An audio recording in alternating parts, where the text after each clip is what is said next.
દેગામ ખાતે ટ્રકમાં અચાનક આગ લાગતા અફરાતફરીનો માહોલ સર્જાયો। વિજયવાડાથી 246 કોથળા ભરીને દેગામ ખાતે આવેલી દ્વારકેશ કંપનીમાં ઉતારવા આવેલી એક ટ્રક પાલૈયા ચોકડીથી આગળ અચાનક આગ લાગતા અફરાતફરીનો માહોલ સર્જાયો।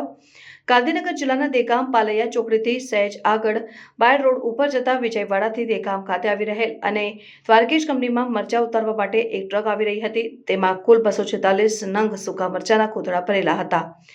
આ ટ્રક જઈ રહી હતી તેવા સમયે અચાનક ચાલુ ટ્રકમાંથી જ મરચામાંથી ધુમાડાના ગોટે ગોટા નીકળતા ભારે અફરાતફરીનો માહોલ સર્જાયો હતો અને તાત્કાલિક ફાયર બ્રિગેડને બોલાવી લેતા ફાયર બ્રિગેડ દ્વારા પાણીનો મારો ચલાવી આગ પર કાબુ મેળવાયો હતો। છેવટે ફાયર બ્રિગેડના કર્મચારીઓ દ્વારા આગને કાબૂમાં લાવી હતી, પરંતુ કોઈ જાનહાનિ થવા પામી ન હતી।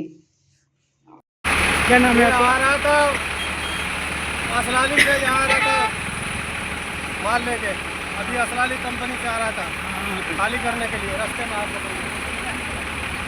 तो वो जला कैसे? अब ये तो पता चलेगा ना, जांच में पता चलेगा। क्या पता है, बिजली का तार आना था उससे। अंदर क्या है? मिर्ची है, कितनी मिर्ची है?